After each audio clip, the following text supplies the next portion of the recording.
semuanya, kembali lagi bersama Matematika Warna Pink. Kali ini kita akan membahas materi yang berkaitan dengan integral fungsi ya. Kali ini kita memasuki materi baru yaitu integral fungsi.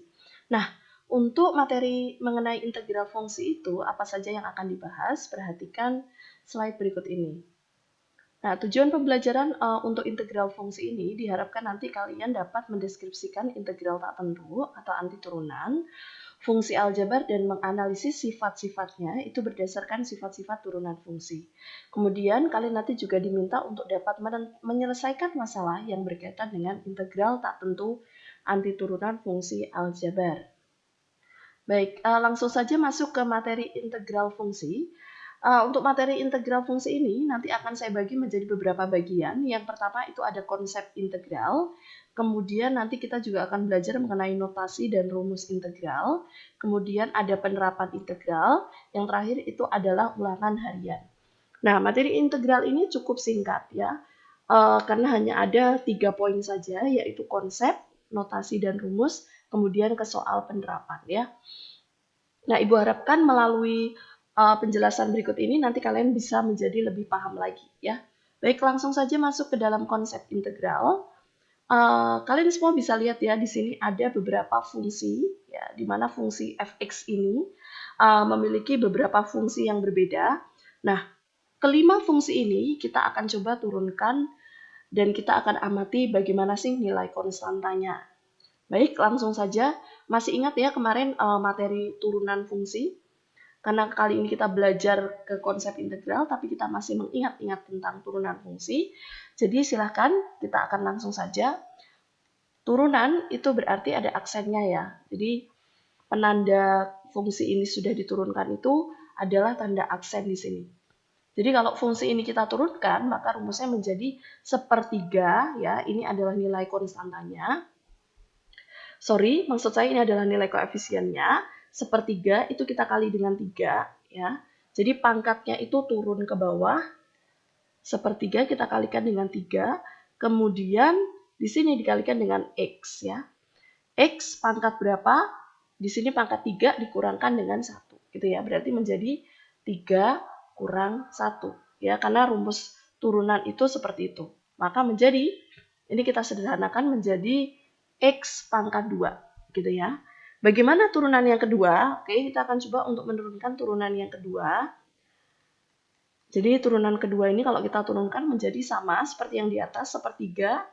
Dikalikan 3-nya turun ke bawah. Kemudian X-nya berkurang 1, berarti menjadi 3 kurangi 1. 2 kalau kita turunkan itu menjadi 0 ya.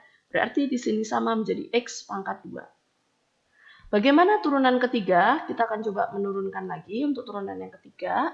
Sama seperti yang di atas, sepertiga dikalikan 3, kemudian X pangkat 3 kurang 1, ya. Minimanya berkurang 0.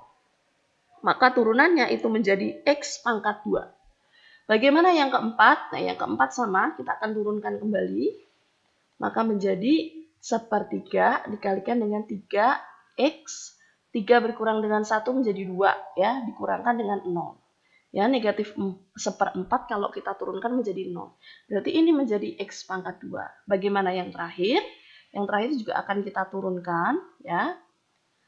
Maka menjadi sepertiga dikalikan dengan 3. Kemudian X pangkat 3 kurang 1. Gitu ya. Maka menjadi X pangkat 2. Gitu ya. Nah, kalau kalian lihat semua di sini ya, kira-kira bagaimana sih kesimpulannya?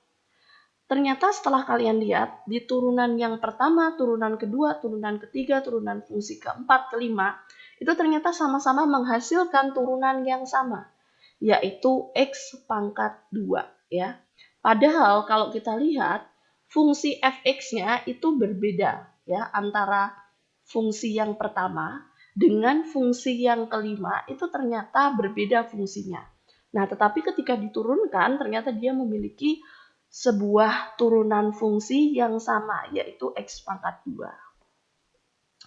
Nah, apa yang dapat kita simpulkan? Kesimpulannya itu adalah, yang pertama, fungsi fx itu adalah anti turunan dari fungsi f aksen x, yaitu x kuadrat, gitu ya. Itu adalah fungsi yang pertama, atau kesimpulan yang pertama. Kemudian, kesimpulan yang kedua, fungsi f(x) itu memiliki konstanta yang berbeda-beda. Ya, benar ya, kalau kamu lihat tadi di contoh-contoh yang ada, ya, kalau kamu lihat, kita kembali lagi ke sini, masing-masing fungsi f(x) ini dia memiliki konstanta yang berbeda. Ini tanpa konstanta, ini konstantanya negatif 5, ini konstantanya min 1/4, ini konstantanya 7/2. Ya. Jadi f(x) itu dikatakan dia memiliki konstanta yang berbeda. Ya. Kemudian kesimpulan yang ketiga, sebuah fungsi itu dapat memiliki banyak antiturunan, gitu ya. Jadi fungsi turunan x kuadrat ini ternyata dia dapat memiliki banyak antiturunan, ya. Memang fungsinya hanya x kuadrat, ya. Jadi fungsinya itu hanya x kuadrat, tetapi ternyata ketika dia kita antiturunkan, ya, ternyata dia memiliki fungsi awal itu yang berbeda-beda, ya. Meskipun dia menghasilkan hasil akhir yang sama, yaitu x kuadrat. Nah, maka dari itu, di sini dapat saya simpulkan, sebuah fungsi f(x plus c, kenapa saya katakan x plus c, f(x plus c? Karena di sini itu tadi konstantanya dia masing-masing memiliki fungsi yang berbeda, ya, memiliki konstanta yang berbeda. Itu kalau kita turunkan akan menjadi fungsi f aksen x, ya. Sedangkan f aksen x itu antiturunannya, nah antiturunannya itu adalah fx plus c. Ya, jadi kalau fx plus c kita turunkan itu menjadi f aksen x, tetapi kalau kita kembalikan lagi ke fungsi awal atau nama lainnya sebagai antiturunan, ya, itu menjadi fx plus c. Nah, antiturunan di sini itu disebut sebagai integral, ya. Jadi di sini dapat dikatakan turunan itu kebalikannya itu adalah integral, ya.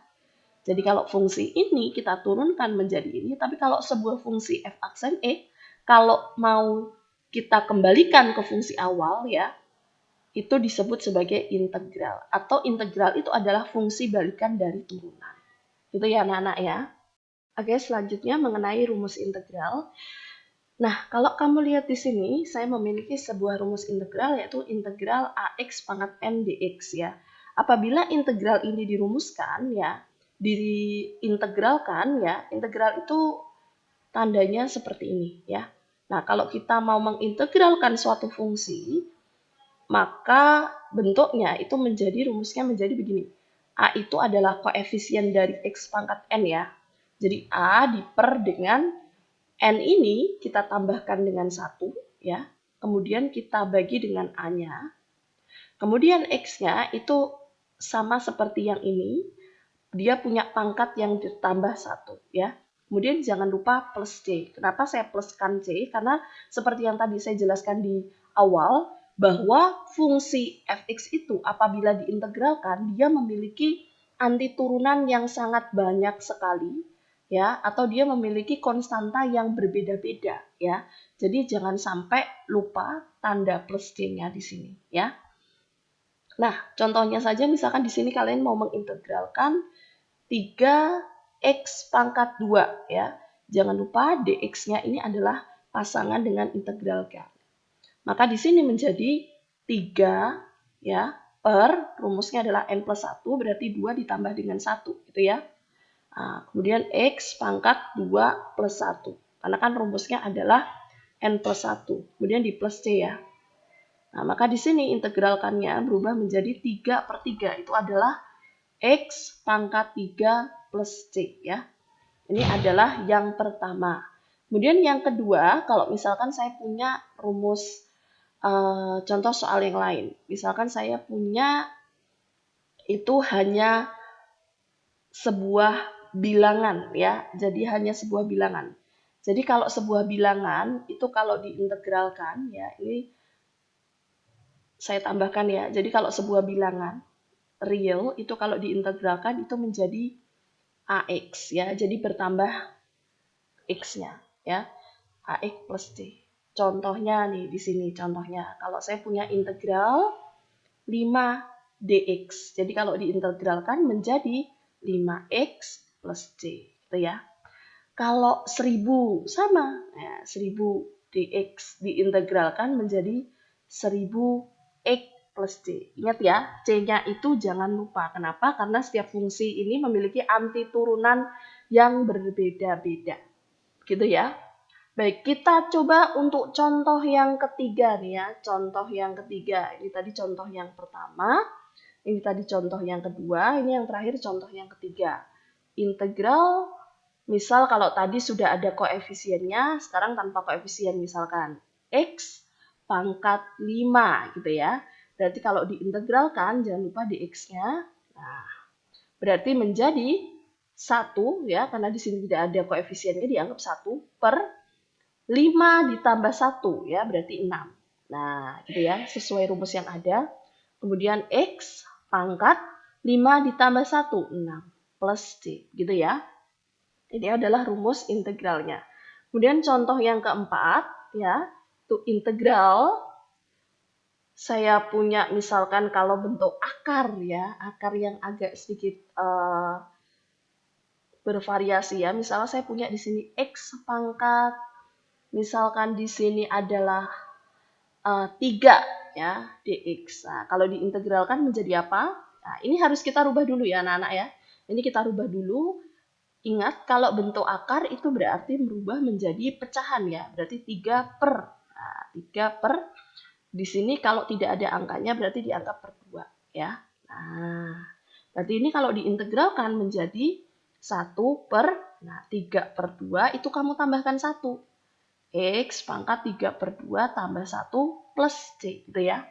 Maka menjadi 1/2 tambah 1, 2 kali 1, 2 tambah 3. Berarti 5 per 2 gitu ya. X pangkat 5 per 2 plus C. Nah, ini kita sederhanakan lagi menjadi 2 per 5 X pangkat 5 per 2 plus C. Nah, begini. Nah, itu dia contoh sederhana mengenai rumus integral. Saya rasa cukup untuk pembelajaran pertemuan hari ini. Terima kasih sudah menonton dari awal sampai akhir. Saya akhiri. Terima kasih.